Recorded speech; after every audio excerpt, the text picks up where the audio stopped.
We praise God at tayo po ay dinako ng Panginoon ng ligtas sa umagang ito. Pinagtagumpay tayo sa isang buong linggo na nakaraan. Salamat sa Panginoon for His provision. We thank the Lord for our good health.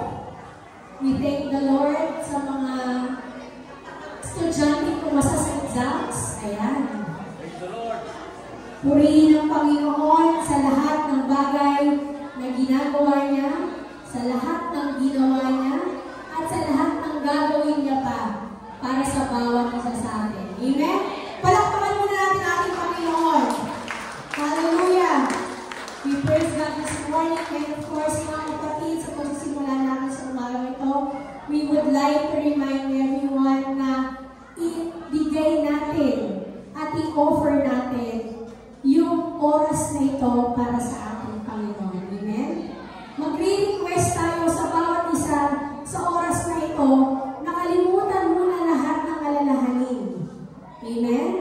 Kalimutan niyo muna lahat ng mga iniisip niyo sa mga oras na ito at i-center natin ang ating mga puso at isipan sa pananampahan sa ating Panginoon.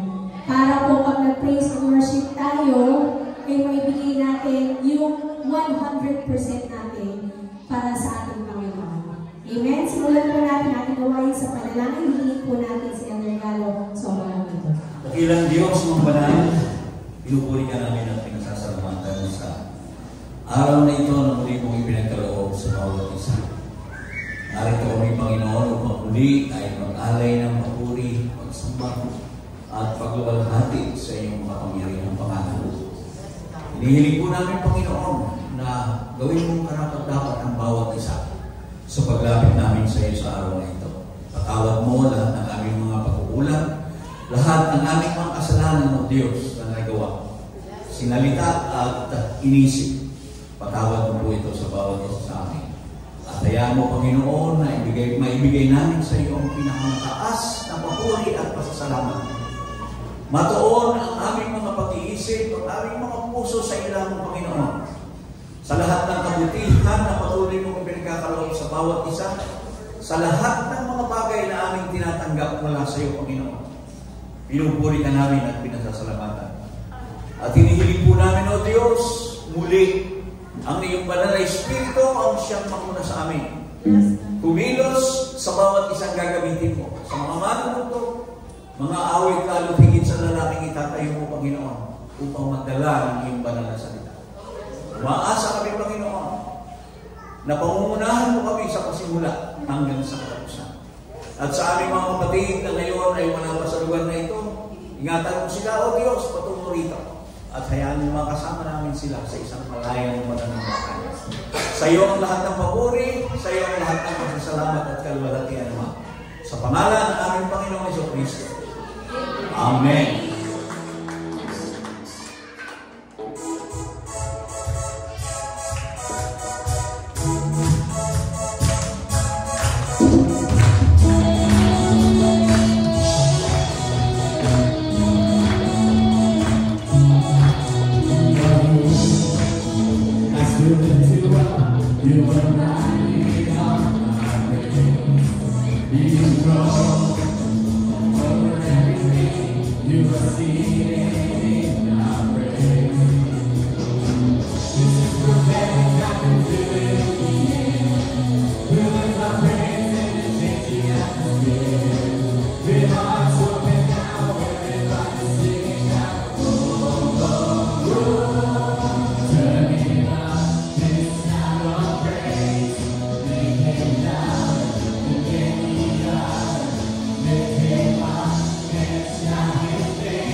adjective para sa ating Panginoon. Kaya purihin ng Panginoon sa bawat isa sa atin, sa ating mga buhay mga kapatid. Muli, isang mapagpalang umaga po sa bawat isa sa atin. Amen?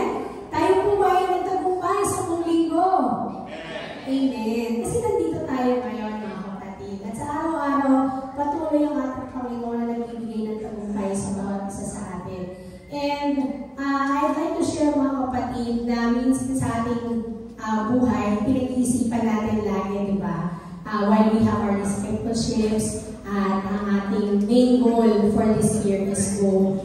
Minsan lagi natin pinag-iisipan, ano kaya pagkakataon na pwede akong makapag-bahagi ng salita ng Panginoon. Amen?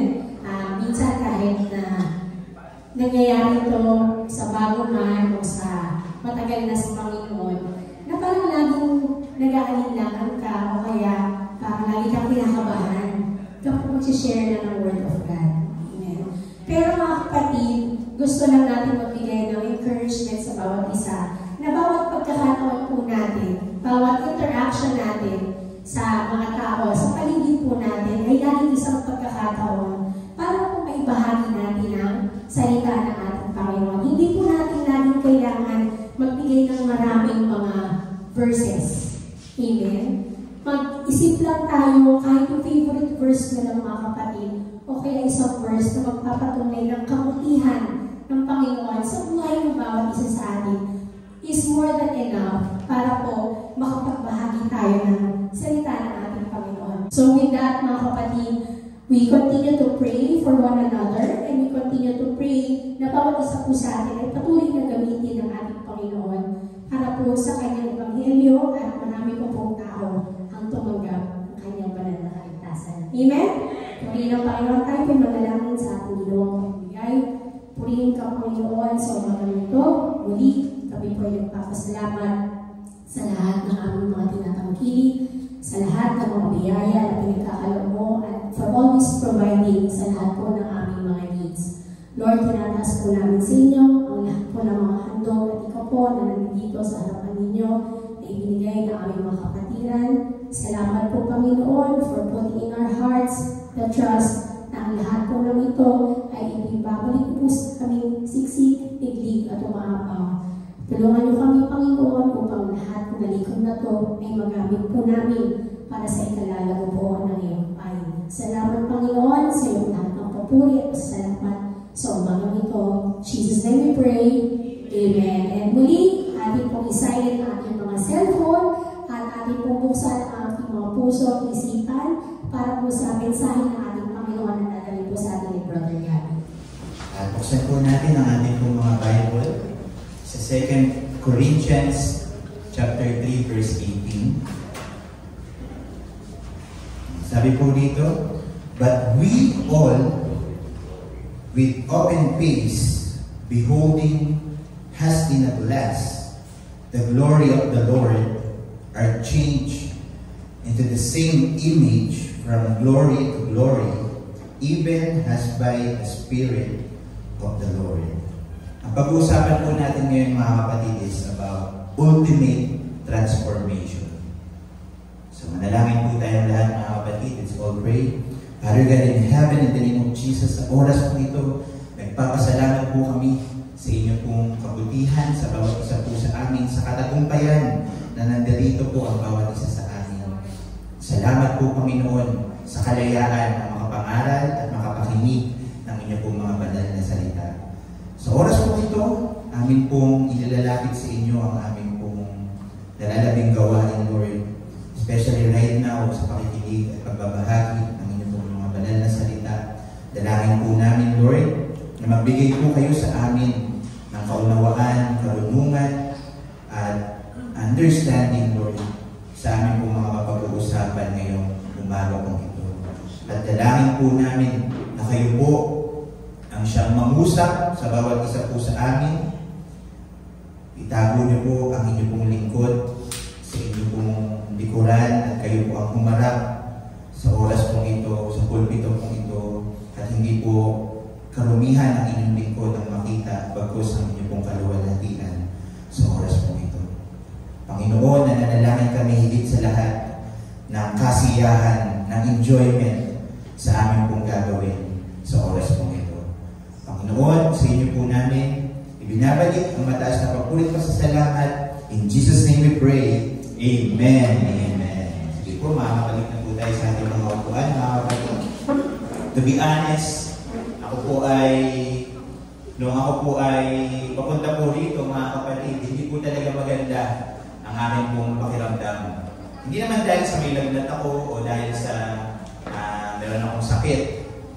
Pero kumbaga dahil sa pagod ng ating pong pagtatrabaho ng buong linggo, talagang pagod. Parang pagod yung aking katawan, yung aking isipan, pagod po yung aking mukha. Ako ba ang pagod? Kasi baka, ano po, di ba? Kasi kapag tinignan kasi ako ng mga tao, akala nila, galit ako, pero meron lang talaga akong tantanizing eyes. Yan po yung totoo.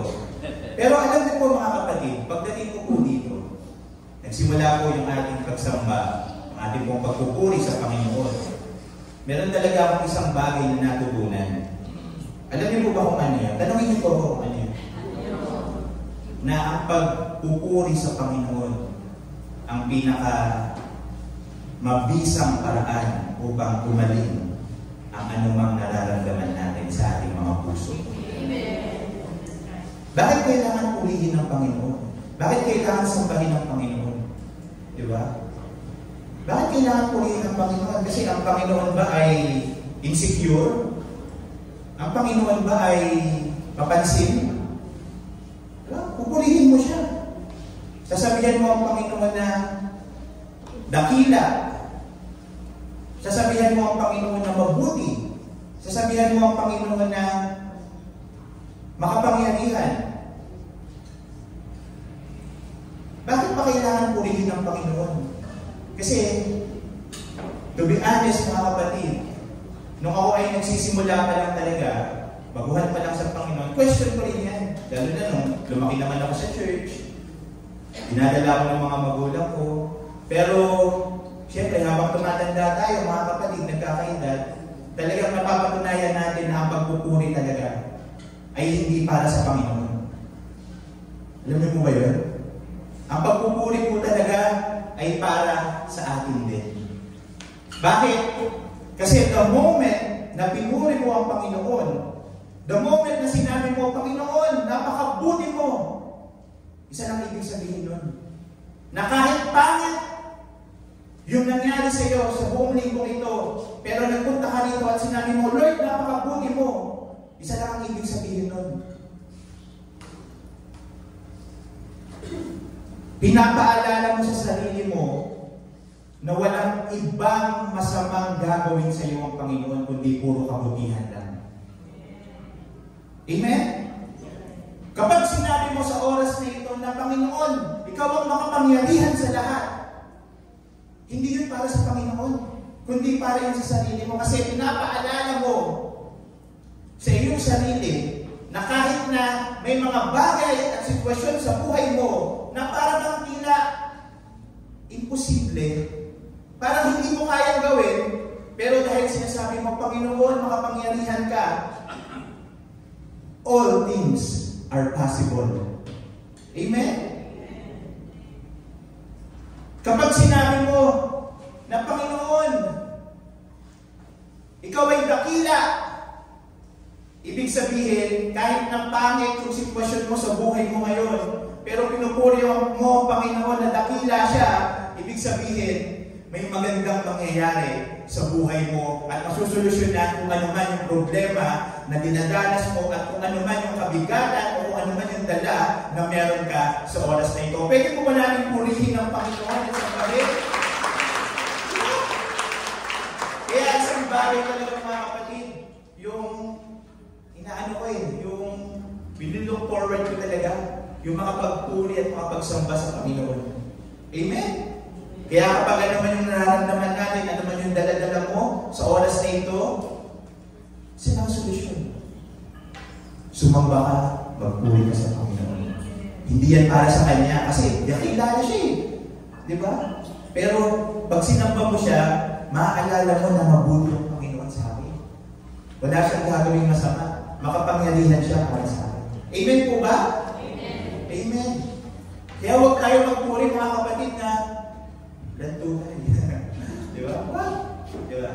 Bakit ba sinasabi yan sa inyo ngayon sa oras na ito? Kasi yung pinag-uusapan natin right now is ultimate transformation. Di ba? Kailangan sa ating pong pagsamba at paglilingkod sa Panginoon, kailangan may pagbabago. Kailangan ang ating pong paglilingkod sa Panginoon, hindi po constant. Kailangan growing, lumalago. Hindi man biglaan, pero meron pong progress. Kung ikaw ay nasa level 1, dapat ang ating pong pananampalataya na pupunta sa level 2, level 3, level 4, hanggang sa palago ng palago. Yun po yung sinasabi dito sa ating pong binasang talata, mga kapatid.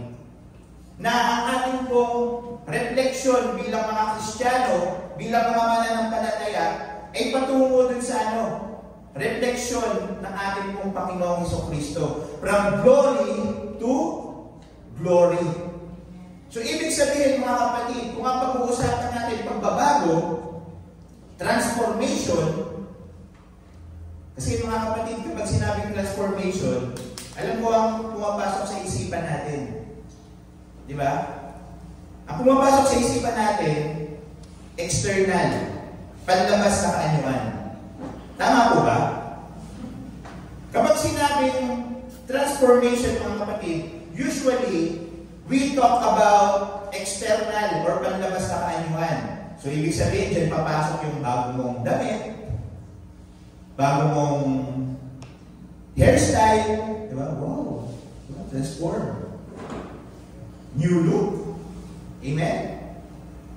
Yung katawan, sino rin yung nag-gym? Dati, bilog lang yung niya. Tiyan, pero ngayon, may 6-pack stop na siya.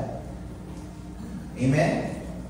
Usually, ganun po yung sinasabi kapag transformation. Sa social media, usong-uso yung tinatawag na glow up. Social media, glow up. Di ba?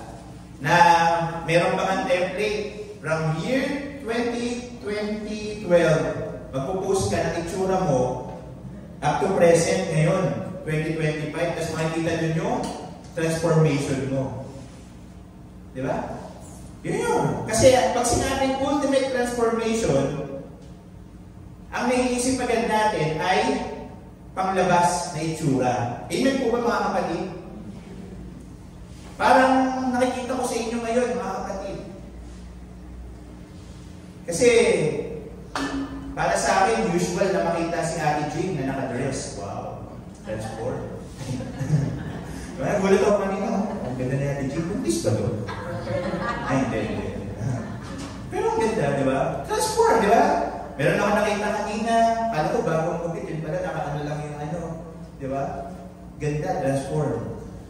Pero, ang ibig ko lang naman po sabihin, mga kapatid, ay ang transformation na tinutukoy natin, pag-uusapan natin dito, mga kapatid, ay hindi tungkol sa outside-inside na transformation. But yung transformation na pag-uusapan natin, mga kapatid, is from inside to outside.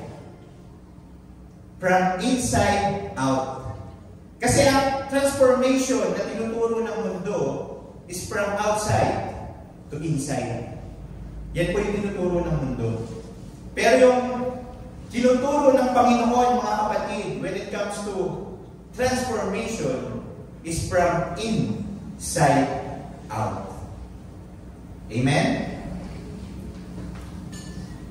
Pwede mo bang tingnan yung kaliwat kanan mo sa oras dito? Ngitian mo. Yung pinakamagandang ngiti na meron ka, pwede mo bang ngitian? Kasi, yan po ay yung isang bagay, mga kapatid, na bilang mga Kristiyano dapat merong transformation at pagbabago sa atin. Ang inyong mga ngiti. Di ba? Wala pong Kristiyano na kasimangot. Kaya nga talaga kapag umaharap talaga ako dito, tinatanong ko talaga kayo kung galit ba kayo sa akin. Kasi nakaganon kayo eh. Di ba? Hindi, isa pa nga po. Kasi, may nakasabakot na naman. Nakikita ko eh. Sige, pwede mo ba natin? Sige, kaliwat kanan. Pwede mo ba gitingan ang bawat isa? Yan. Yes!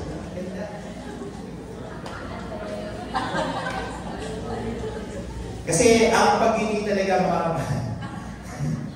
Diba? Kahit giting aso yan. Diba? Kahit basta umiti ka lang kasi yan yung isang bagay mga kapatid na kapag binigay mo, automatic pabalik.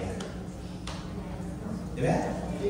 At bilang mga Kristiyano mga kapatid, ultimate transformation talaga natin dapat mga kapatid ang joy sa ating mga puso. Dapat meron tayo yan. Amen?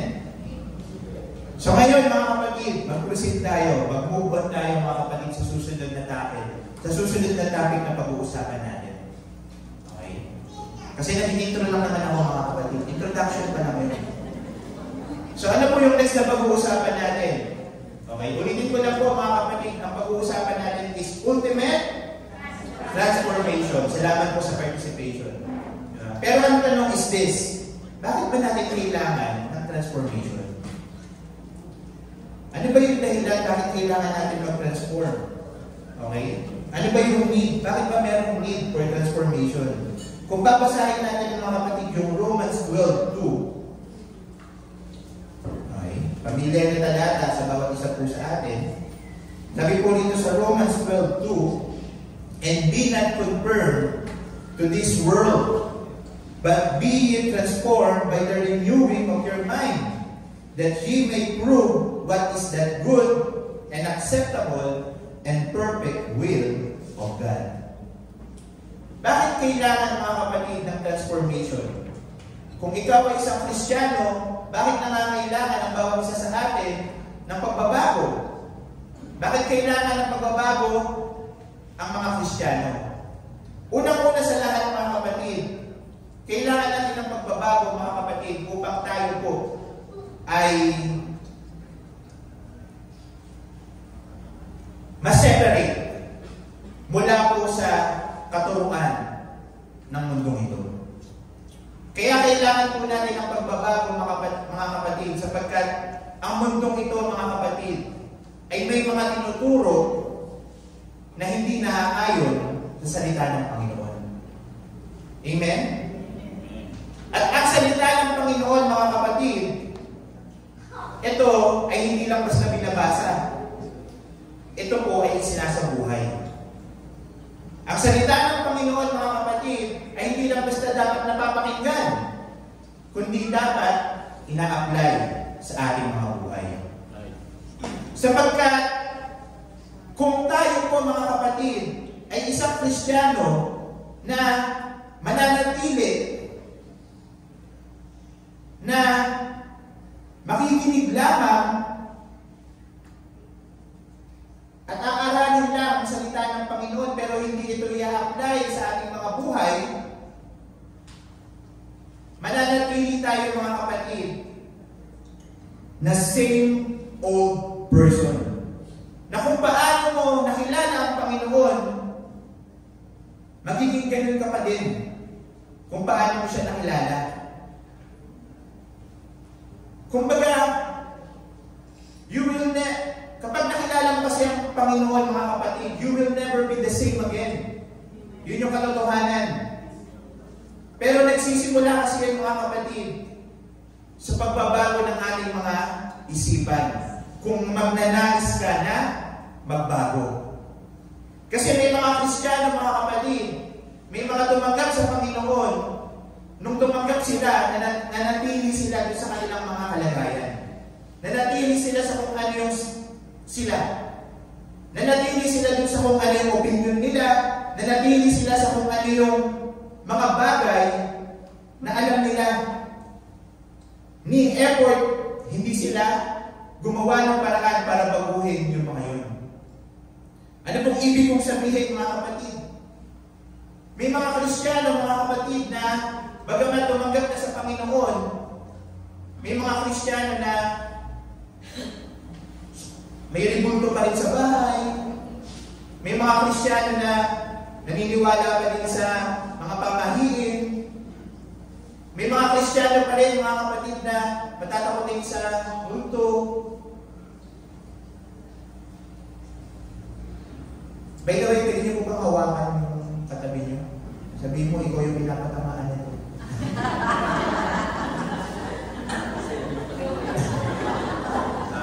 Di ba?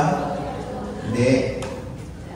Sapagkat maniwala man tayo sa hindi, mga kapatid, may mga sitwasyon at pagkakataon na tila ba may mga bagay tayo na ayaw natin bitawan nung tayo po ay tumanggap sa ating mga Panginoon. That's why meron pong need sa pagbabago. Kaya ito pong ultimate transformation na ito, bakit kailangan ituro? Sapagkat kailangan gisingin ang kaluluwa. Kailangan gisingin ang diwa ng bawat Kristiyano na, hey, may mga turo ang mundo ito na kapag ikaw ay magpapatuloy dun sa mga turo na yon, o kapag ikaw ay magpapatuloy dun sa mga habits na yon, posible na hindi ka dalhin dun sa langit.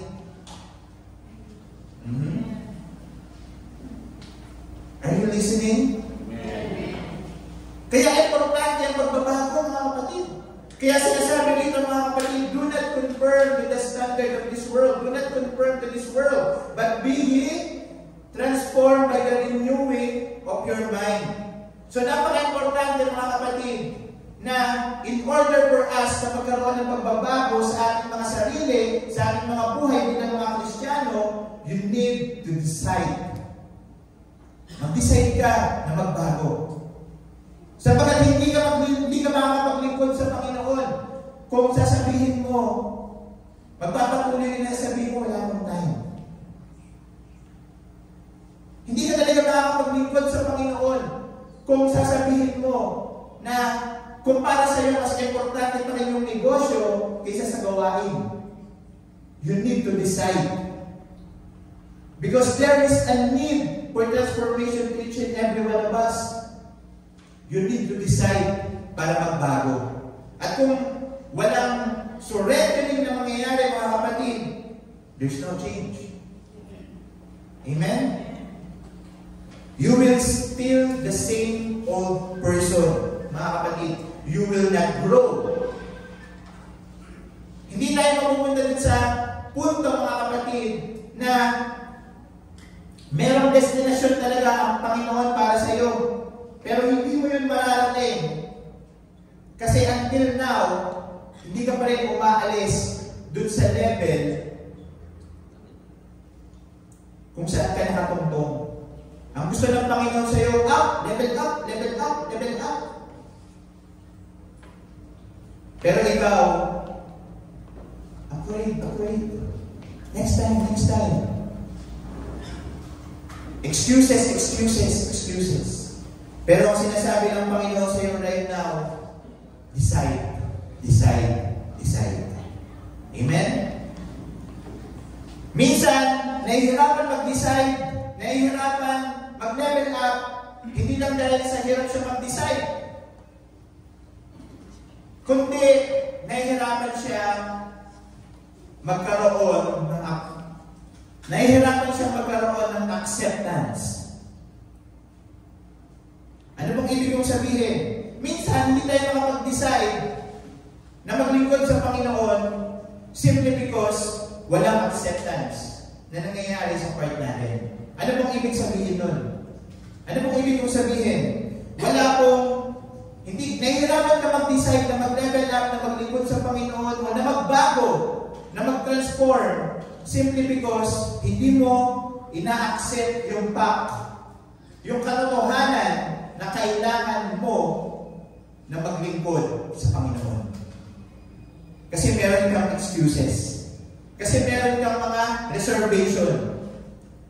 Kasi meron kang mga bagay na hindi mo maiwan-iwan. Ang perfect illustration dyan, mga kapatid, is pinapapunta ka ng Panginoon doon, pero hindi ka makapunta kasi nakahawak ka dito. Punta ka doon, sabi ng Panginoon, pero hindi ka makapunta kasi you are continuing na nakahawak dun sa mga bagay na pinapabitawan sa iyo ng Panginoon. Amen? Kaya hindi mo mabitawan kasi walang acceptance. Hindi mo ma-accept yung katotohanan, mga kapatid, na kailangan mo yung bitawan. Hindi ko alam kung ano yun. Pwede yung kasalanan, pwede yun ay yung mga pagkakamali mo, pwede yun yung mga old habits mo, mga kapatid, or something else. Pwede yung trauma. Kaya walang magbabago, mga kapatid, kasi yung acceptance para tanggapin yun, mga kapatid, o para bitawan yun, mga kapatid, or para mag-move on ka patungo din sa destination na gustong dalhin sa iyo ng Panginoon, hindi mo magawa. Hindi mo matanggap na kailangan mo. Ang tawag doon, mga kapatid, right. Kasi minsan, mga kapatid, sa paglilingkod natin sa Panginoon, talagang merong pride. Lalo na, mga kapatid, kung mataas na tao ka sa mundo ito, kilala ka, may titulo ka. Pero bakit ako magpapa-handle ng discipleship? Dapat ako yung di-disciple. Marahil sa bawat isa sa atin, walang ganun. Di ba? Praise the Lord. Pero, may mga ganun kasi. Ayaw magpa-disciple kasi may mga pride. Ayaw magpa-disciple kasi ayaw mag-share. Dapat ako malalaman ng mga yan. Malalaman nila. Na dati ako mga ganun. Hindi kasi ako nag-share talaga eh. So, hindi ko kakilala eh. Kaya nga, you need to decide and to accept the fact na kailangan mo. Kasi kung hindi mo gagawin, hindi mo bibitawan at hindi ka gagawa ng aksyon ng move, hindi ka makaka-move on sa next level, patungo mo dun sa pagbabago at sa transformation na nais sa iyo ng Panginoon. Amen? Kumbaga, matatrap ka. Trap. Dito, sa naisulat ko, mga kapatid, ang pinakamahirap sa lahat, yung tinatawag na unconsciously trap spiritually. Kasi hindi porket nagsisimba ka, sapat na yun. Hindi porket nagpipray ka, sapat na yun. Hindi porket kumakanta ka ng mga Christian songs, sapat na yun. Amen? May mga bagay, mga kapatid, na akala natin okay na, pero nag-lead na pala sa atin sa buhay. Nag-lead na pala sa atin sa complacency. Amen? Na hindi mo namamalayan dahil ayaw mong i-give up, hindi ka nagde-decide, hindi mo ina-accept yung fact na kailangan ko ng pagbabago, nagiging complacent ka ngayon. Hindi mo nauunawaan at naiintindihan at hindi mo nakikita yung paligid mo na merong nangangailangan sa iyo bilang isang Kristiyano. Amen? Bakit ka ba nila ng Panginoon dito? Bakit sa dinami-dami ng kaibigan mo ikaw yung Kristiyano? Bakit sa dinami-dami ng mga kakilala mo ikaw yung Kristiyano? At ang tagal-tagal mo ng Kristiyano, bakit hanggang ngayon, sila ay hindi mo nakakausap tungkol sa kanilang mga kaluluwa? Bakit ikaw nandyan at bakit ikaw yung kaibigan nila? Isa lang ang dahilan, mga kapatid, kasi gagamitin ka ng Panginoon sa kanila. Yung mga kakilala nyo, hindi namin kakilala yan. Sa totoo lang, mga kapatid, pwede nyo naman ipakausap sa amin. Yung mga kamag-anak nyo, yung mga gusto nyo share lahat, pwede. Pero, iba kasi, kapag ikaw mismo yung nag-decide na ako yung mag-share sa mga kilala ko, sa mga kaibigan ko, iba yun. Patungo ka talaga yun sa transformation, sa pagbabago na yun, mga kapatid. Amen? And minsan, mga kapatid, hindi natin nagagawa yun kasi trap tayo, mga kapatid. Natatrap tayo saan? Kasi, meron tayong mga old sin, yung mga kasalanan natin, na, oo, pagkatapos ng magbautismuhan, di ba, dapat malinis ka na, di ba? Pero, itinago mo pala, nilagyan mo ng plastic, para nang nilubog ka, hindi mabasa yung kasalanan na yun. Ginawa mong waterproof. Naalala ko na yung isang mayaman, nagpabaptize. Mayaman. Sabi niya, sige, magpabaptize ako, tatanggapin ko ang Panginoon. Pero nang binaptize siya, tinaas niya yung kanyang wallet, tapos lumubog siya. Ano niyo po ibig sabihin ng mga kapatid? Nagpabautismo siya, pinanggap niya ang Panginoon ng kanyang buong puso, lahat ibinigay niya sa Panginoon, except sa kanyang pera. Minsan may mga ganang Kristiyano, mga kapatid. Hindi binigay yung lahat. Di ba? Merong isang bagay na ginawang waterproof dun sa tubig. Hindi binasa. Amen? Ano ba, mga kapatid? Minsan natatrap, mga kapatid, by carrying woods and bitterness. Yan, pinakamahirap sa mga tao, mga kapatid. Yung pagiging bitter. Minsan may mga sitwasyon sa buhay natin na kaya hindi tayo makapaglingkod, makapag-serve, hindi tayo mapunta sa pagbabago kasi merong bitterness. Merong laman, merong sugat na until now, yung sugat na yun, dumudugo pa din. Kaya nangyayari, hindi ka makapag-serve, hindi ka makapaglingkod, hindi ka mapunta sa pagbabago na nais sa'yo ng Panginoon kasi bitter. Sabihin nyo nga po, bitter. Eliminate bitter. Huwag tayo maging bitter, mga kapatid. Di ba? Ano ba yung dahilan ng pagkakatrap natin, mga kapatid?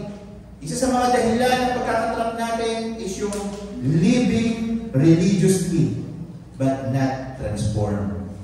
Yan. Di ba? Yung namumuhay ka na relihiyoso, pero wala namang magbabago. Chismosa sa kapatid. Di ba? Relihiyoso ka, pero ano? Di ba? Wala. Kaya napaka-importante talaga, mga kapatid, merong need sa bawat isa sa atin for transformation. There is a need for each and every one of us. Hindi lang ako, lahat tayo kailangan ng pagbabago. Amen? Why? Because the number one enemy of a Christian is what? Sin. Hindi si Satanas. Hindi si Satanas ang kalaban. Number one enemy. Ang number one enemy, mga kapatid ng mga Kristiyano, sin. Kasalanan. Bakit? Kasi even sa oras na ito, mga kapatid, kahit nakikinig kayo sa akin, alam niyo ba na pwede ka pa rin magkasala?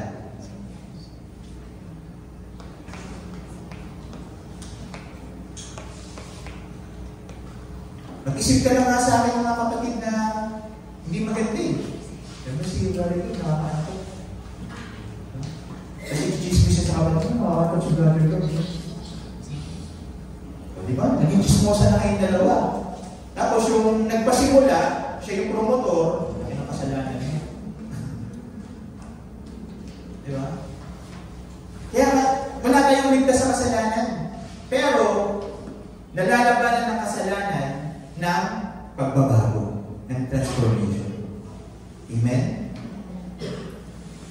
Ang kasalanan, mga kapatid, ang sumisira sa imahe ng ating pong Panginoong Jesucristo.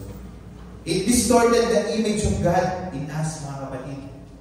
Kaya, without Christ, mga kapatid, without Jesus Christ sa ating mga buhay, kahit yung pinaka-the best effort na meron ka, kahit yung pinaka-the best na kahit na anong gawin mong effort para magbago, hindi mo yan magagawa. Lagi kang magpipail kapag wala ang presensya ng ating pong Panginoong Jesucristo sa ating pong mga buhay.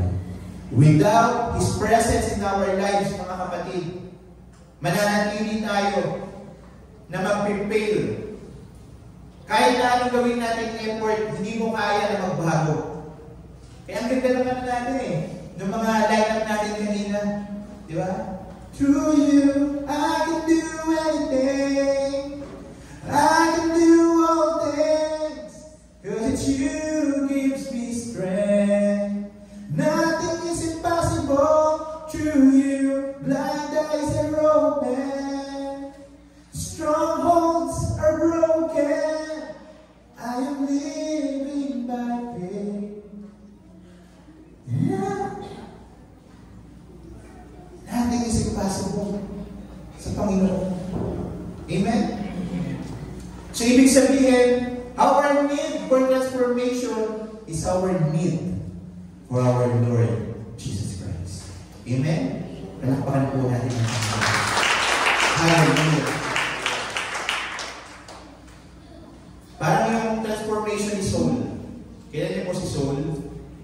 Transformation ni Saul to Paul. Ayan. Diba? Kailan niyo po si Saul na naging Paul? Diba? Alam niyo po ba yung story niya na makikita po natin sa Acts chapter 9 verse 1 to 22? Noong mga panahon, mga kapatid, na mga apostoles, mga kapatid, ay naging nangalat na sa iba't ibang lugar upang ipangaral ang salita ng Panginoon. Merong nag-iisa at pinaka-promotor, mga kapatid, para labanan ang salita ng Panginoon. At yun ay si Saul. Si Saul, mga kapatid, pinipersecute niya yung mga Kristiyano. Pinipersecute niya, mga kapatid, yung mga nagbabahagi ng gospel, ng salita ng Panginoon. Hindi lang niya basta pinipersecute, mga kapatid, pinapatay niya. Pinapatay niya, mga kapatid, ang church during that time, mga kapatid.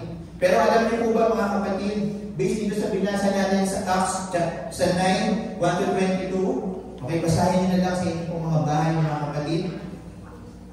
Ang nangyari, mga kapatid, ay isang araw,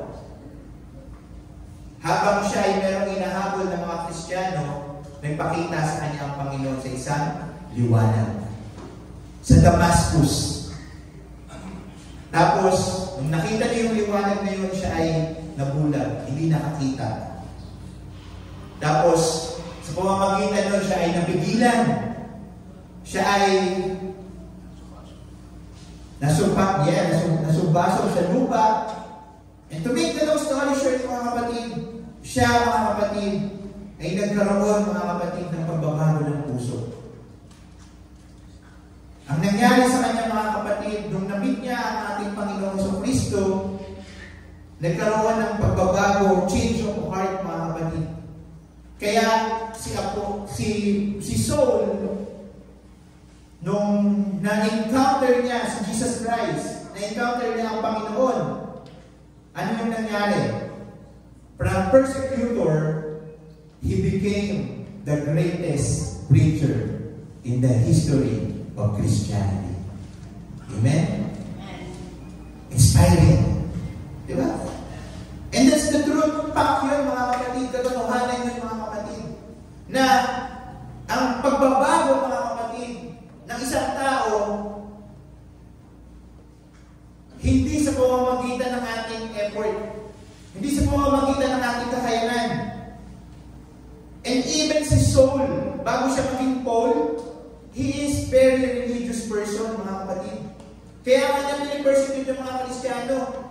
Kasi, meron siyang sariling pananampalataya, may sarili siyang paniniwala. Meron siyang nababalitaan, Jesus Christ. May nagbabahagi tungkol kay Jesus Christ. He is very religious person, mga kapatid. Pero, imagine that, mga kapatid. Pinipersecute niya yung mga Kristiyano during that time. Until he encountered Jesus, and Jesus made him the greatest preacher in the history of Christianity. Amen? Na kung saan, bilang mga aral, mga kapatid, isa po sa mga tao, isa po sa apostle po talaga sa mga, kumbaga parang minomodel natin bilang mga Kristiyano. Diba? Marami tayong natutunang aral sa kanya. Amen? And ganun din ang pagbabago, mga kapatid. Ganun din ang transformation, mga kapatid. Yes, may mga pagkakataon, mga kapatid, na ang ating pong sarili ay merong, kumbaga, nag-hold back, mga kapatid, patungo sa pagbabago, nahihirapan tayo. Pero maniwala man kayo sa akin o hindi, mga kapatid, ang change kasi, ang transformation kasi is never easy. Hindi talaga madali ang pagbabago, mga kapatid. Laging merong uncomfortable situation kapag nais natin magbago. Kagaya ni Apostle Paul, mga kapatid, bago ni Saul, bago siya maging Paul, diba? Dumaan muna siya dun sa transformation. Ano yung transformation niya? Ano yung turning point niya? Yung turning point niya, mga kapatid, is yung na-meet niya ang Panginoon, dumanas siya ng pagkabulag, diba? Naging madilim yung kanyang paligid, dumanas siya ng paghihirap, uncomfortable situation. Ganun din sa atin, mga kapatid. Ang pagbabago, if you want ultimate transformation, mga kapatid, dadaan talaga tayo sa madilim na sitwasyon ng ating mga buhay na mag-lead sa atin patungo doon sa destinasyon na nais sa atin ng Panginoon. Meron talaga tayong destinasyon eh. Meron ka talagang patutunguhan. Pero hindi madali makapunta doon. Bakit? Kasi yung destinasyon sa iyo ng Panginoon is always to give you hope and to give you future and to prosper you and not to harm you. Amen? Amen. Maganda yung destination sa atin ng Panginoon. Kaya yung transformation na yun, mga kapatid, is what? Minsan talaga madilim. Minsan talaga uncomfortable. Pero okay lang yun.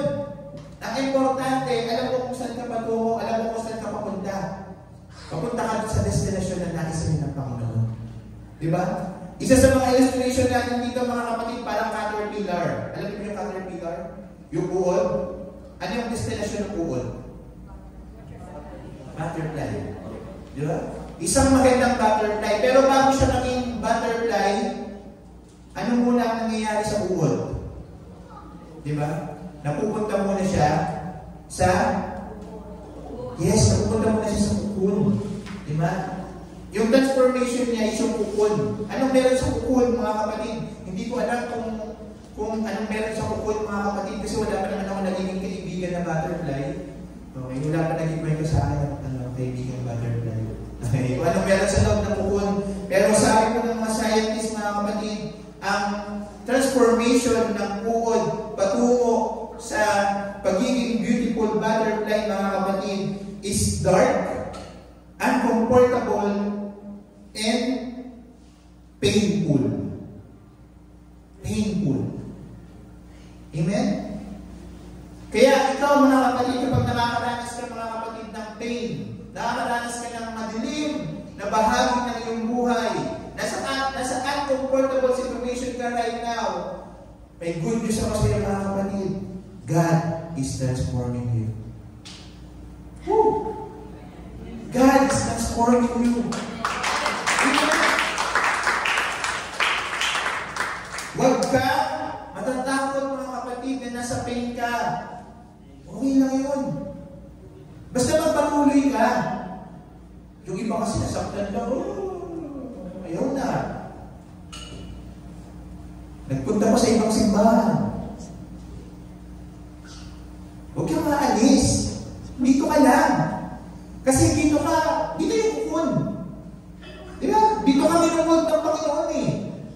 Kung nahihirapan ka dito, ibig sabihin, dito ka pinagpapala. Dito ka magpapalain. Dito ka i-bless. Kasi nandito yung kukun. Amen? Pinahirapan ka lang. Anong ginawa mo? Diba? Manis. Paano ka magpapalain ngayon? Diba? Kung baga na-delay na yung blessing, manis ka eh. Amen? Kaya sinasabi ko sa iyo, mga kapatid, right now, kung nasa ganong sitwasyon ka, transformation is happening to you. Congratulations. Amen? God is doing something. God is working. Amen? Kamadakot na nasa uncomfortable situation ka. Okay lang yun. Diba? God is doing something. God is doing something.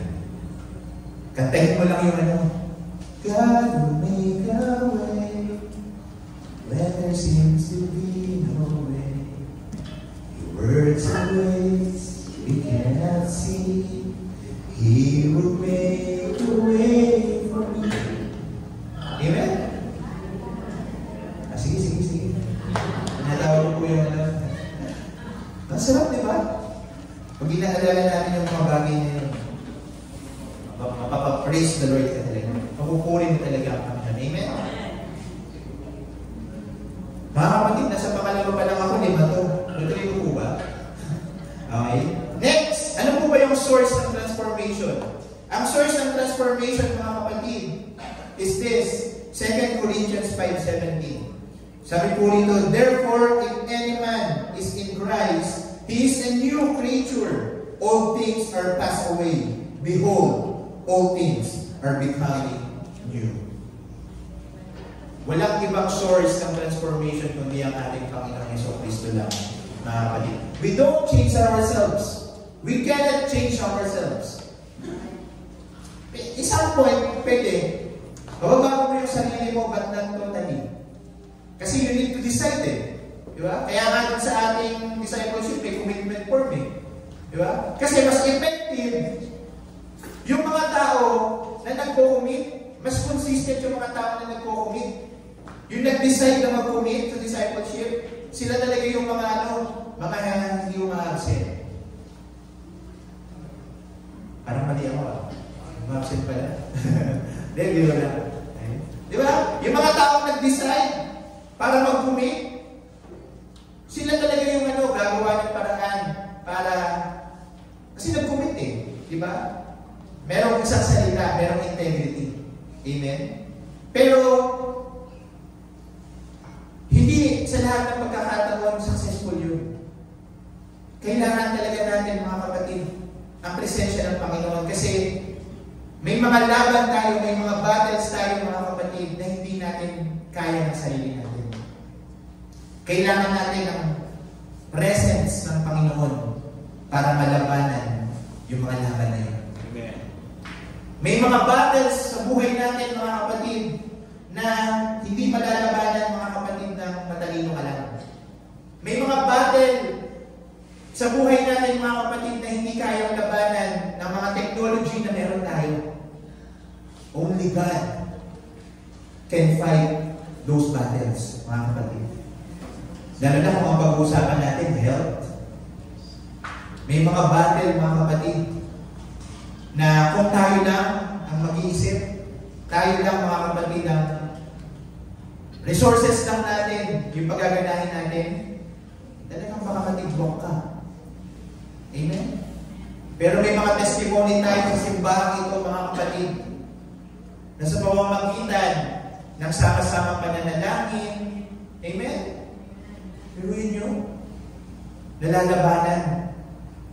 Kahit yung mga tao, mga kapatid, na 50-50 na, binubuhay ng Panginoon at ibinabalik sa ating piling. Malakas na malakas kasama natin na nagpupuri sa Panginoon. Amen?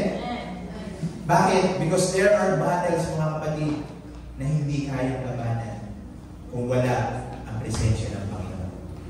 We cannot change ourselves, mga kapatid. Ibig sabihin, mga kapatid, transformation is not about trying harder. It's not about that. Transformation, it's not about trying hard. Hindi yan tungkol doon. Amen? Transformation is about surrendering. It's about giving up to God. It's about saying, Lord, hindi ko na kaya ito, ikaw na bahala. I surrender everything to you. That's transformation. And the moment you did that, the moment you do that, mga kapatid, magugulat ka. Talagang magkakaroon ng pagbabago. Amen? Kasi ganun talaga eh. Kagaya ng nangyari kay Zacchaeus. Kailan ko ba si Zacchaeus? Sa Bible, okay, merong Zacchaeus, mga kapatid, ang pangalan. Mababasa natin ito sa Luke 19, 1-10, mga kapatid. Si Zacchaeus, mga kapatid, isa siyang tax collector. Pero hindi lang siya basta tax collector, ha? Masamang tax collector. Yun yung description sa kanya sa Bible. Masamang tax collector. Pero, nung na-meet niya ang Panginoon, nung nakilala niya ang Panginoon sa Kristo, that moment, mga kapatid, binago agad ng Panginoon yung kanyang buhay. Bakit? Kasi from being greedy to being generous. Bakit? Ano ba gusto ni Zacchaeus? Si Zacchaeus kasi, dahil masama siyang collector, masama siyang tax collector, ang makasinisingil niya sa mga tao ng buwis, doble, triple. Di nga natin alam, baka 10 times pa siya maningil. Di ba? During that time. Kasi nga, sabi nito sa Bible, bad tax collector siya sabi kapag sinabing bad ng Bible, bad talaga yun. Amen? Nung nakilala niya ang Panginoong Jesucristo, alam niyo po kung anong nagbago sa kanya? Sabi niya agad, nung nakilala niya ang Panginoon, sabi niya, lahat po ng naagrabyado ko, lahat po ng siningil ko ng sobra, ibabalik ko po sa kanila ng doble. Imagine that. Nung moment, mga kapatid, na nakilala niya ang Panginoon, hindi, nagbago siya Pero yung pagbabago niya, mga kapatid, hindi dahil sa willpower niya, kundi nagbago siya, mga kapatid, dahil si Kristo ay pumasok sa buhay niya. Amen. Amen. So, ibig sabihin, mga kapatid, yung source ng transformation, mga kapatid, hindi dahil sa nagsisimba ka, hindi dahil sa nagpipray ka, baliwala ang lahat ng iyon, mga kapatid, kung yung source hindi papasok at hindi magkokontrol ng buhay mo. Amen? Kaya questionable talaga ang isang Kristiyano tapos naninigarilyo pa rin. Questionable. Bakit? Hindi ba kaya ng Diyos na pinaglilingkuran mo na papatigilin ka sa paninigarilyo? Hello? Sakit ba? Nakapag sa dinara. Diba?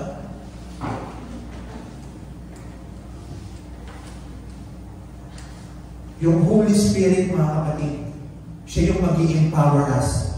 Siya yung mag-i-empower sa bawat isa sa atin, mga kapatid, para tayo mag-transform. Not by our might, nor by our power, but by the Spirit, says the Lord. Amen. Amen. Palakpakan po natin ang Panginoon. Let's give Him praise. Hallelujah. So, ano naman po, mga kapatid, yung process ng transformation. Paano yung process ng transformation, mga kapatid? Kasi ang pinag-uusapan natin, ultimate transformation. Hindi lang naman basta transformation Hindi ko nga po alam, bakit ganun yung pinigilin ng topic, may ultimate pa pwede naman transformation lang Diba? Hindi. Alam niyo po kung bakit ganun, mga kapatid? Kasi ang pagbabago kasi, mga kapatid, is patungo tayo from glory to glory. Kasi tanong ko pwede naman talaga natin pag-usapan yung transformation lang. Pero bakit kaya may ultimate transformation? Bakit kaya may ultimate pa? Di ba? Di ba natatanong yun, mga kapatid? Kasi nang inaaral ko to, sabi ko sa sarili ko ano ba ito? Nung ginawa nila ng topic, pwede namang transformation lang. Tapos nilagyan pa ng ultimate. So, ultimate transformation.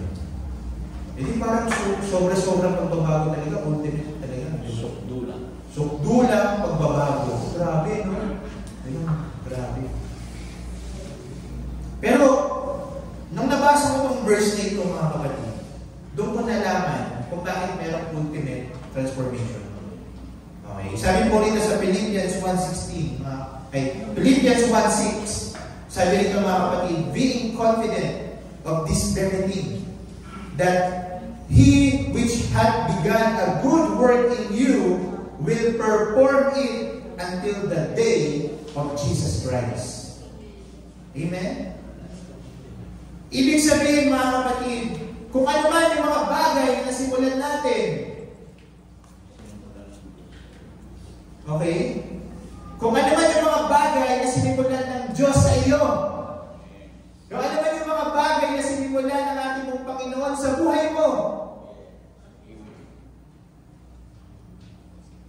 will completely done it.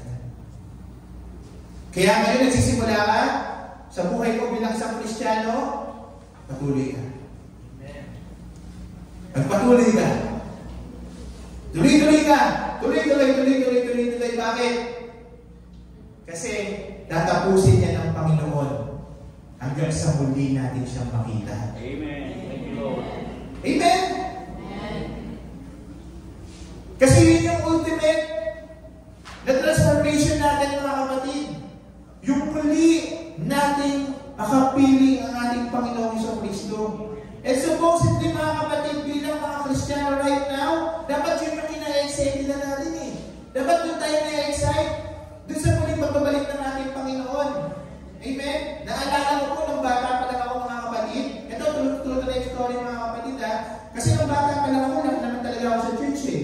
Pero na-observahan ko talaga, mga kapatid, dati nung bata pa lang ako, kapag sinabi ko sa muling pagbabalik ng ating Panginoon, yung mga congregation talaga, yeah, praise the Lord. Bakit? Kasi hindi naman talaga dito yung ating tahanan. Diba meron talaga tayong destination, and that is in the presence with our Lord Jesus Christ. Amen? Pero ngayon, diba, muli pagbabalik ng ating Panginoon. Muli babalik. Babalik. Parang wala na lang. Bakit? Kasi ang tinuturo ng mundong ito, mga kapatid, alam niyo kung ano tinuturo ng mundong ito? Yung Bible, fairy lang. Yun yung ini-insist nila sa mga tao. Hindi totoo na babalik ang Diyos. Pero sinasabi ko sa inyo right now, mga kapatid, ang Bible hindi fairy tale. Hindi siya fiction lang. Totoo yun. Amen. Nangyayari na nga eh. Di ba? Lalo na na nakaraan, di ba? Merong yung cow na red, red? Ano ang tawag mo sa cow? Yung red heifer. Sa Bible po yun, mga kapatid, inaaral natin yun sa Ezekiel, Book of Ezekiel. Prophecy lang po yun sa Bible. Prophecy. Ibig sabihin ng prophecy, sinasabi mo sa present, pero hindi pa mangyayari. Mangyayari pa siya in the future. Amen? O ito po yung good news, mga kapatid. Yung red heifer na sinacrifice, sinabi, pinaprophesy po yun, mga kapatid, way back, ng unang panahon pa lang. Binabasa ng mga theologians, binabasa ng mga scholars, mga kapatid, na merong kakatayin na red heifer pagdating ng panahon. And ang good news is this, natupad siya, lately lang. Imagine mo, sasabihin ng mga tao, Bible, fairy tale lang. Diba? Tapos ang mga Kristiyano, mga kapatid, may easy-easy lang. Ha? Lagi nga natin sinasabi dito, si Satanas nga double time. Tapos ang Kristiyano, complacent, easy-easy. Kasi po mga kapatid, bakit mga kapatid? Bakit dahil gano'n mga kapatid? Kasi, that's exactly, di ba? Kasi may mga bagay kasi na reservation, may mga bagay na hindi binibigay sa Panginoon. Amen. Kaya walang ultimate transformation. Amen? Walang sukulan na pagbabago kasi, bakit? Hanggang ngayon, nahihiya ka rin na magtaas ng kamay sa Panginoon. Sa totoo lang, nakakamiss talaga yung mga panahon, mga kapatid, na yung church talagang uhaw lang sa presensya ng Panginoon. Na talagang, dahil gustong makapiling ang Panginoon, talagang lalapit sa pulpit. Di ba?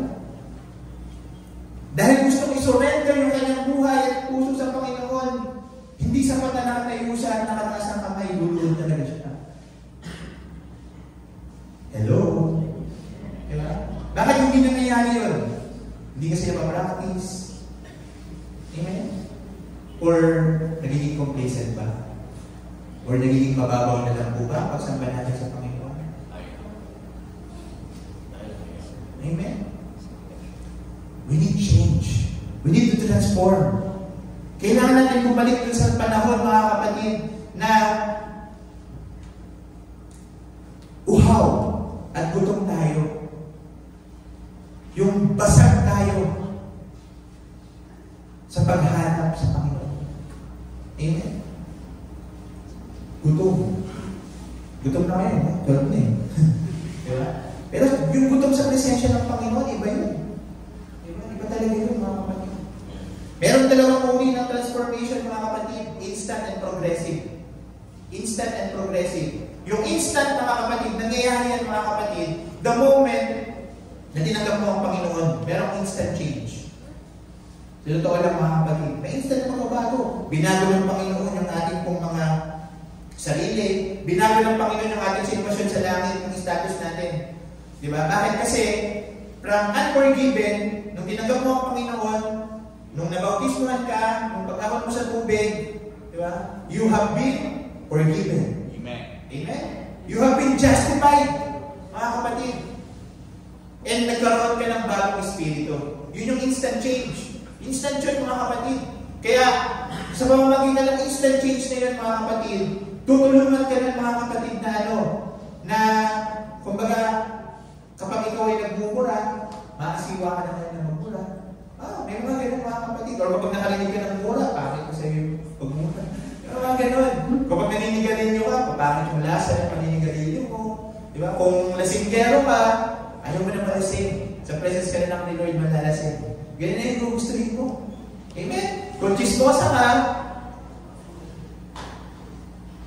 yung Bible verse na lang, yung chismis mo. Diba? Kasi nagbabago ka na eh. Amen? Ganun siya eh. Diba? Pero, hindi sa lahat ng pagkakataon ganun. Kasi ang transformation is also progressive. Diba? Progressive siya. Ibig sabihin, mga kapatid, araw-araw, pwede kang mag-fail sa pagbabago mo. Diba? Pwede nagbabago ka, pero mag-fail ka. Nagtatry ka na magbago, pero mag-fail ka, pero okay lang yun. Because ang tawag doon is binumold ka ng Panginoon, sinishape ka ng Panginoon into a better Christian, into a better you. Amen? Amen? That's why transformation is progressive. Isa sa mga pinaka-example natin dito, mga kapatid, ay si Apostle Peter. Alam niyo po ba si Apostle Peter? Isa sa mga favorite Bible character ko. Makulit to. Madaldal to, mga kapatid. Kapag inano niyo po ito si Peter, siya ang isang tao, mga kapatid, na impulsive. Parang ako to, impulsive, parang, di ba? Bakit siya impulsive, mga kapatid? Nung nakita niyo si Jesus Christ na lumalakad sa tubig, sabi niya, Lord Jesus, ikaw ba yan? Sabi ni Jesus Christ, ako nga to, huwag kayo matakot. Ay sige, malakad na ako sa tubig. Ba lumakad siya? Tapos nakita niya, lumubog tuloy siya. Nagkasi po ba? Impulsive siya eh. Di ba? Pero, isa siya sa mga tao na nakalakad sa tubig. Di ba? Pero impulsive. Di ba? Ibig sabihin ng impulsive, isa sa mga pangit na katangian ng isang tao. Ano pa? Si Peter pa, mga kapatid, ano siya? Yung nag-cut ng ear ng isang sundalo. Ibig sabihin, dahil sa impulsive siya, nakasakit tuloy siya. Diba? Minsan may gano'n tayong ugali, di ba, mga kapatid, nakakasakit tayo ng mga kapatiran dahil sa mga sinasabi natin, hindi tayo nag-iisip ng mga bagay na sabihin natin, ng mga bagay na gagawin natin. Amen po ba, mga kapatid? Diba? Minsan parang tayo si Peter. Amen? Ito pa, he denied Jesus 3 times. Si Peter. Isa sa mga kumbaga, epic fail talaga ni Peter. He denied Jesus 3 times. Diba? Oh, bakit? Kasi takot siya. Di ba may mga ganang sitwasyon din sa buhay natin, na nung naging Kristiyano ka, hindi mo pa talaga kaya natin yung sarili mo, di ba? Para sa Panginoon. Di ba? Minsan ang dedinig talaga natin ng Panginoon. Di mo kaya ipagdala sa mga tao, mga Kristiyano na, ay sa mga tao na kapaligid sa'yo na Kristiyano ka. We denied Jesus 3 times kaya ni Peter. Amen? Minsan nga, hindi lang 3 times. Many times. Amen? Pero ang good news is this. Doon po sa John 21, Jesus restored Peter. Nirestore ng Panginoon si Peter. Okay? Tapos ano nangyari? Nung nirestore ni Jesus si Peter, ano nangyari, mga kapatid? Acts chapter 2. Doon sa pinakahuling verses. Ano nangyari? He preached the gospel. Amen. Boldly. Amen? Tapos ano nangyari? 3,000 souls had been saved. Amen. Praise the Lord. Imagine that, mga kapatid. Diba? From being masama ang ugali, bakit ang ugali? Diba? Then Jesus restored him. then God used him mightily. Same to each and every one of us.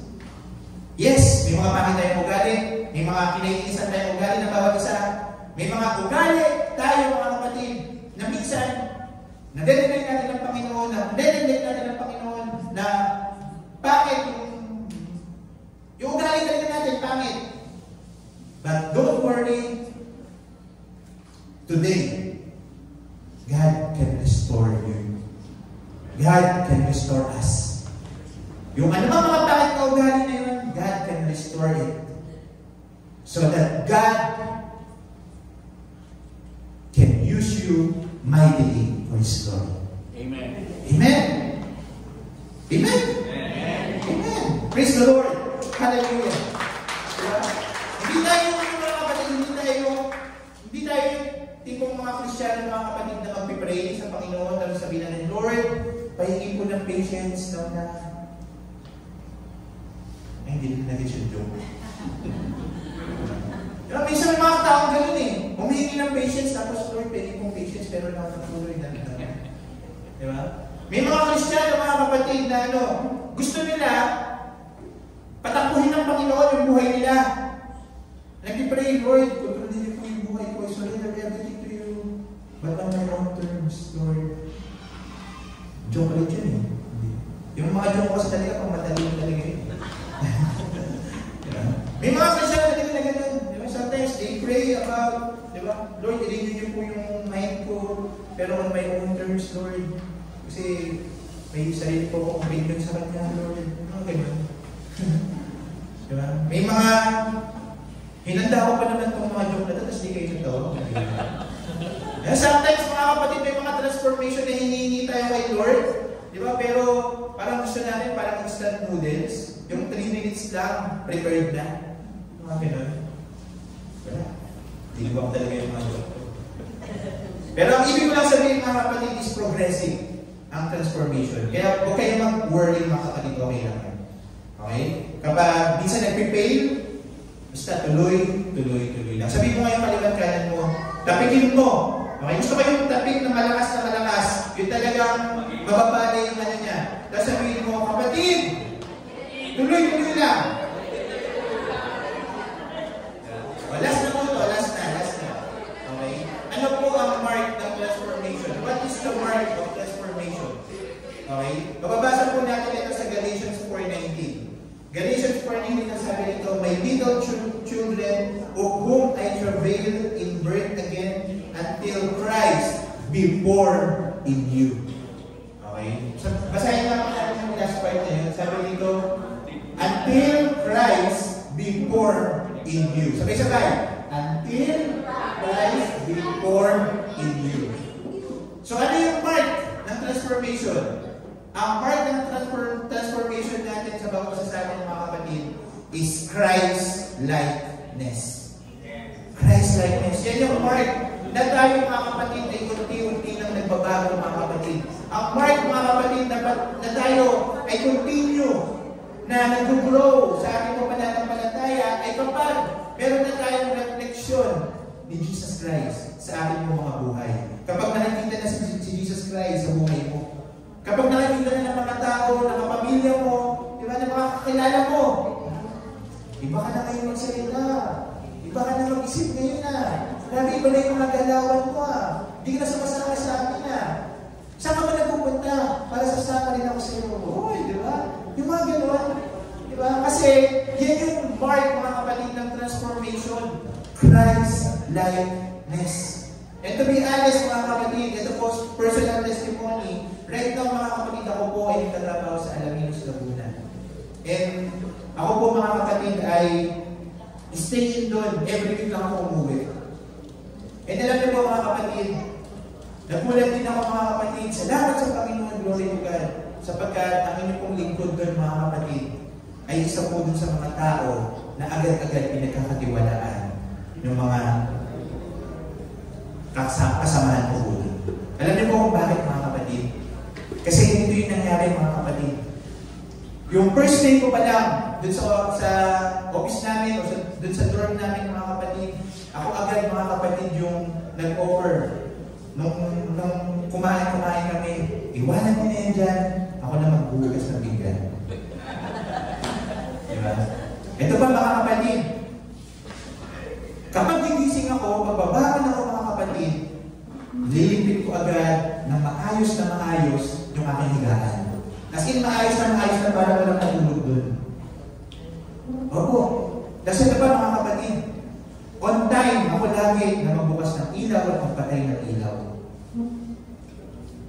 Ganun po mga kapatid, pakalisipin ako sa bahay. Diba? Ito ba mga kapatid? Meron akong kasamahan din mga kapatid na may gitara. May gitara pero hindi niya nagagamit. So sabi ko, meron ako ng gitara. Alam niyo po mga kapatid, tuwing umaga, nagigising kasi ako, para kasi ng katawan ko talaga mga kapatid, nagigising na ng mga alas 5. Ganun talaga, parang yun na yung ano ko, kahit puyat ako, nagigising na alas 5. Pupuri at nagpapasalamat talaga, nagkakaroon ako ng quiet time sa Panginoon mga kapatid. At alam niyo po, hindi ko alam naririnig pala nila yun. Pero, nung una, nahinig sila, kasi hiniingay ko aga-aga pa. Pero, nung katagalan mga kapatid, kasi magtatatlong buwan na po ulit sa kumpanya namin, doon sa dorm.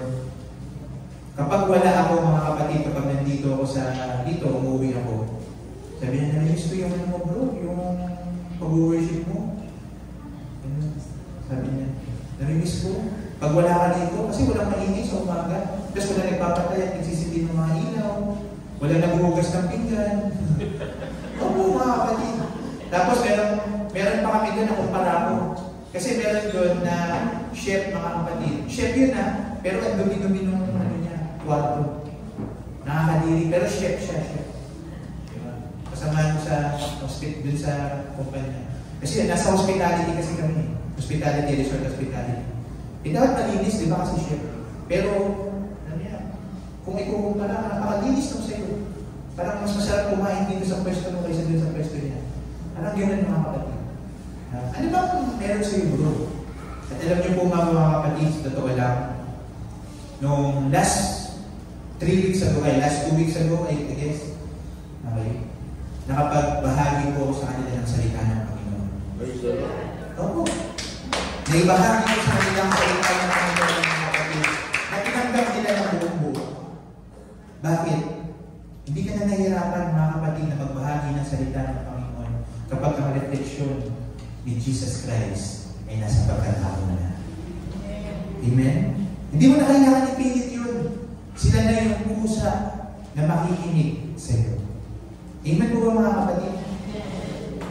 Because that is the true mark of transformation. Christ-likeness. And that is to God be all the glory. Diba? Hindi po sa akin ang papuri mga kapatid. Kinuwento ko lang yun mga kapatid para malaman niyo po mga kapatid, maunawaan niyo na kung kaya ko, kaya din ang bawat isa sa akin. Amen? Hindi po ako perfecto mga kapatid, marami ang kapintasan. Dahil na sa mata ng asawa ko, marami ang kapintasan. Okay? Pero ang sinasabi ko lang po mga kapatid is this. Ano tayo? Ang paglilingkod natin sa Panginoon ay dapat mayroong result. Dapat mayroong nakikita. Amen? Kahit na mabagal, kahit paunti-unti, ang importante, tuloy-tuloy. Amen? Tuloy-tuloy. Last example ko na lang mga kapatid. Okay? Nasabi pala natin mga kapatid, ito magandang verse din ito mga kapatid. Colossians 3:10. Sabi rin sa Colossians 3:10 mga kapatid, and have put on the new man, which is renewed in knowledge after the image of Him that created Him. Para mabihis natin mga kapatid, para mag-transform tayo into Christ-likeness, kailangan ibinibihis si Kristo. Ibinibihis. Ibig sabihin mga kapatid, ito yung topic natin sa discipleship. Sino rin yung mga kasama sa discipleship? Amen. Praise the Lord. Kung kasama kayo. Kung hindi pa kayo kasama, sali kayo. Para sa lahat po yun. Ini-encourage po namin kayo. Bakit? Kasi it is for your own growth. Amen? Para tayo ay sama-sama na nagtatransform into ultimate transformation. Amen? Pero in order for us na magkaroon ng Christ-likeness, dapat araw-araw ibinibihis si Kristo. Ibinibihis. As in, paggising pa lang sa umaga, binibihis si Kristo. Hindi yung mga kapatid, hindi yung binibihis si Kristo tapos sinuhubad. Pupunta ka sa ibang lugar, tapos hindi ka Kristiyano doon. Ngayon siguro mga kapatid, kasi ibig sabihin ng binibihis, meron kang choice na maging Kristiyano at hindi maging Kristiyano. Pero dapat tayo, meron tayong option lagi na binibihis si Kristo anuman ang sitwasyon. Kasi minsan mga kapatid, lalo na kapag traffic, merong nag-cut sa'yo, minsan nahuhubad si Kristo, napapa-PI. Show ka! Diba? Nagiging Chinese bigla. Diba? Pero kahit na ganyan yung sitwasyon mga kapatid, alalahanin, ay Christian pala ako. Ibihis si Kristo. Ibihis si Kristo. Diba? Makukulit yung mga anak. Sino rin yung mga makukulit na anak? Oo, may mga makukulit tayong anak. Diba? Normal lang naman yun. Pero please na. Kung makulit na yung mga anak natin, pwede kang magalit sa kanila, pero huwag ka na magkasala. Ano yung ko sabihin? Magalit ka sa kanila, sige. Pero huwag mo na silang murahin. Huwag mo na silang anuhin. Huwag mo na silang pagsalitaan pa na hindi maganda. Ibababa mo yung ano nila, yung loob nila. Diba? Huwag na. Huwag sabihin mo na lang. Diba? Ibigin si Kristo kahit sa parenting natin. Amen? Sa pagdidesisyon natin, mga kapatid, sa mga trabaho natin, diba? Laging ibigin si Kristo. Diba? Alam niyo po, kahit sa mga, kapag ikaw nayaya sa inuman, diba? Kasi hindi talaga may iwasin eh. Pag nayaya ka sa inuman, pwede mo pa rin ibigin si Kristo. Diba? Ako, lagi, kasi ano sa mga kapatid eh, talagang yung mga kasama ko talaga, gano'n eh, bigyan sila. Pero ako, binibihis ko si Kristo sa pamamagitan ng ano. Sige, sa inyo, baso, sa akin, tasa. Sila nagiinom ng alak, ako nagiinom ng kape. Or juice. And then, i-explain ko. Ganun. Meron po ako naging kliyente, mga kapatid. Gusto ng kliyente ko, sabi niya, kailangan mag-inom ka, or else hindi ako bibili. Sabi niya sa akin, ano po ito, Parlat? Sabi niya, sana ka sa akin, mag-inuman tayo. Kasi kapag hindi ka bumili, ay pag hindi ka nakiinom sa akin, ibig sabihin, hindi ka mapagkakatiwalaan. May sabi niya. E paano hindi magkakatiwalaan? Paano ka magiging trustworthy kung hindi mo iinom, kung ano iniinom ko? Sabi ko. Sabi ko, sir, kung ganyan po yung pananaw nyo, marami naman po akong mahanap na bayar na itong property ko. Okay naman lang po, sir, na huwag niyo na po kayong bumili. Basta importante po sa akin is masunod kung ano po yung pinaniniwalaan ko. Eh, sabi ko, alam niyo po ano sabi niya? Sabi niya, yan yung tunay na business partner. May isang salita. Eh, sabi niya, kaya close deal, nabenta na. Diba? Oo, totoo po yung mga kapatid, yun po yung dati kong naging kliyente dito sa may Tanay Farmland. Ginano niya talaga ako. Pero sabi ko, marami pa po ako magiging kliyente, okay lang naman po. Basta ang importante sa akin, hindi po ako mag-compromise na sa faith ko. May sabi ko. Ano naman na, mas na-appreciate pa niya yun. And sa mundong ito, mga kapatid, importante na binibihis si Kristo. Amen. Kagaya ni Joseph. Kailan niyo po si Joseph? Diba? Last na talaga ito, mga kapatid. Yung transformation ni Joseph from being Christ-like. Diba? Si Joseph, mga kapatid, yung Joseph, kailan si Joseph? Joseph the Dreamer. Yung si Joseph the Dreamer, yung kanyang transformation, from bata pa siya, diba? Nagalit sa kanya yung mga kapatid niya kasi mayabang siya. Naalala niyo po ba yun? Mayabang siya kasi yung mga panaginip niya, pinagayabang niya.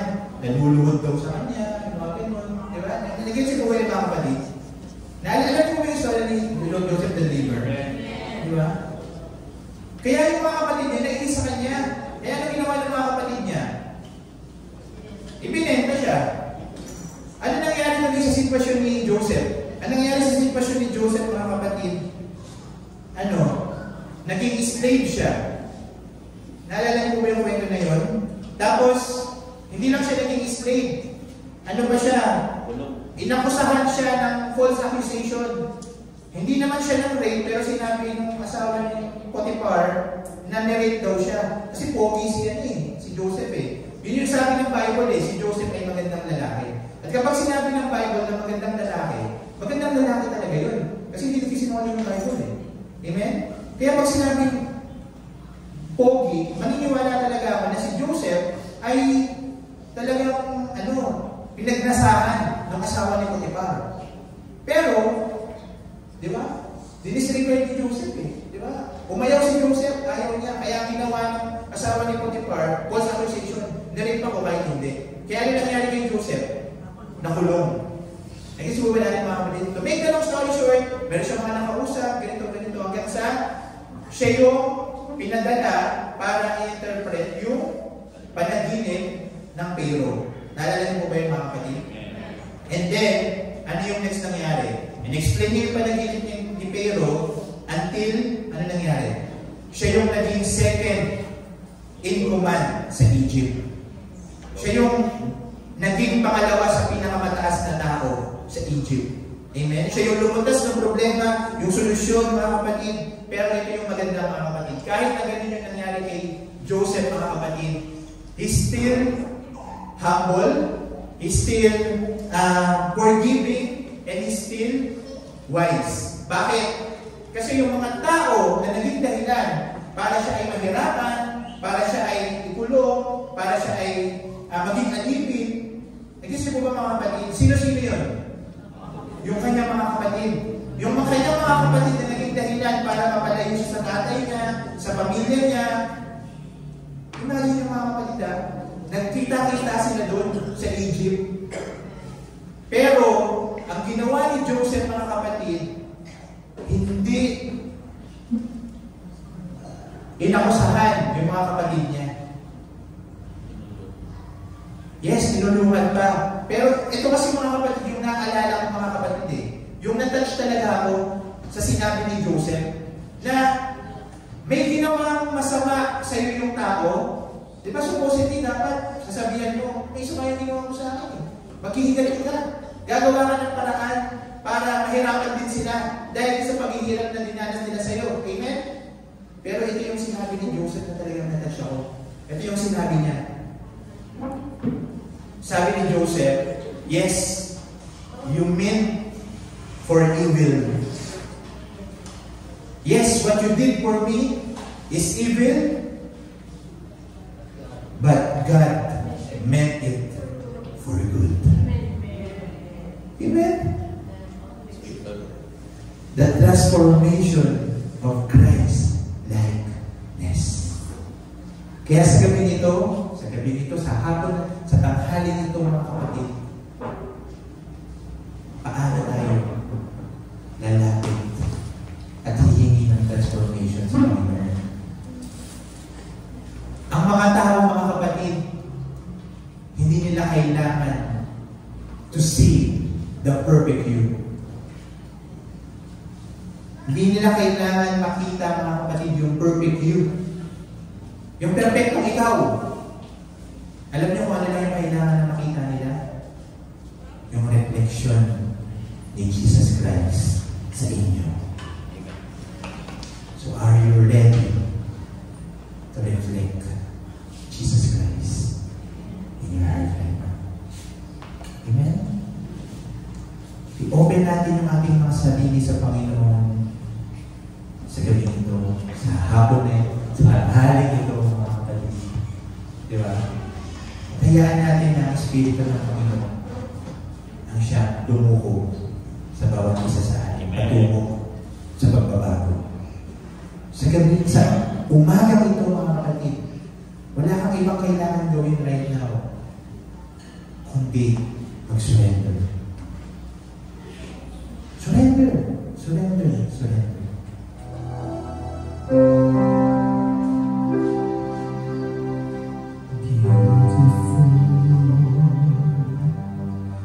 Wonderful Savior, I know for sure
thank you. Thank you for loving each and every one of you. Salamat, salamat. And nanalangin kami, Lord, ng ultimate transformation sa bawat isa po sa amin. Tulungan niyo po kami, Lord, na maging patience sa amin po mga sarili. Tulungan niyo rin po kami na maging patient sa bawat isa. Patuloy kami, Lord, na namumuhay bilang mga tao. And we are imperfect, but we are serving a perfect God. Kaya sa oras na ito, ina-acknowledge namin ang inyong pong kapangyarihan. Ina-acknowledge namin ang inyong pong kabutihan sa amin. Ina-acknowledge namin ang inyong pong kaluwalhatian sa aming mga buhay. That we are nothing without you. Hindi namin kaya ng mag-isa, Panginoon. Hindi namin kaya, Lord, ng kami-kami lang. Hindi namin kaya, Lord, ng aming mga resources, ng aming mga technology. Hindi namin kaya magbago kung wala ka. And we continue to acknowledge, Lord, that we need you in our lives. Kaya sa oras po ito, kami po ay patuloy na nanalangin na patuloy na ibalik niyo kami sa mga susunod naming gawain, Lord, na dala-dala ang tagumpay ng pagbabago na kasama ka sa aming mga buhay. And Lord, help us, Lord, na mag-transition into a Christ-like reflection sa aming mga buhay. Patuloy na bigyan niyo kami, Lord, ng humbleness and teachable heart ang bawat isa po sa amin. At patuloy kami na mag-grow patungo dun sa destination na nais niyo po sa bawat isa sa amin. Maraming salamat po. Salamat. At sa oras po ito, Panginoon, kami po ay nananalangin din, Lord, para sa mga kapatiran na wala po sa lugar na ito. Hindi namin alam kung nasaan sila, Panginoon. But right now, kung sila man po, Panginoon, ay nangangailangan ng panalangin para po sa kanilang mga karamdaman, kung sila man po ay may sakit, Panginoon, right now, we are reaching out to them, Lord, through this prayer, Lord. Alam namin na hindi po may clear, hindi po kamay, upang hindi sila abutin, Panginoon. Kaya right now, kami po ay nananalangin sa kanila kung ang dahilan, Panginoon, kung bakit hindi sila naka-attend ay dahil meron silang sakit. Lord, sa oras po ito, pagalingin niyo po sila at kayo po, Panginoon, ang siyang magpakita ng milagro sa kanilang mga buhay, Panginoon. And right now, we are claiming healing kung meron man silang sakit sa oras nito. At kung sila man, Panginoon, ay hindi naka-attend dahil meron silang mga personal problem, financial problem, or emotional problem, Lord, right now, nananalangin kami na magpadala kayo ng mga solusyon sa kanilang mga problema, magpadala kayo, Panginoon, ng mga tao na magiging instrument para masolusyonan ang kanilang mga problema. Right now, we are praying sa kanila sa oras po ito in the name of Jesus Christ. In the name of Jesus Christ. And right now, Lord, kami po ay nananalangin sa bawat isa sa oras na ito na kami ay inyong pagpapalain. I am declaring right now, blessing upon blessing to each and every one na nandito sa oras po ito. At kami po ay aalis sa lugar na ito na masaya, dala-dala at tagumpay na nagagaling sa inyo. Maraming salamat po, Panginoon. At ito po aming pagsamo at pagdalangin. In Jesus' name we pray. Amen and amen and amen. Ilas po na lang ang mga Panginoon. Tagapin po natin ang kaspas ng ating iglesia. Pagpalain po tayo ng Panginoon. Pagpalain ang inyong mga negosyo, ang inyong pong mga hanap buhay, ang inyong pag-aaral. At gamitin tayo ng Panginoon sa ikauunlad ng kanyang gawain. God bless you all. You're dismissed in Jesus' name. God bless you.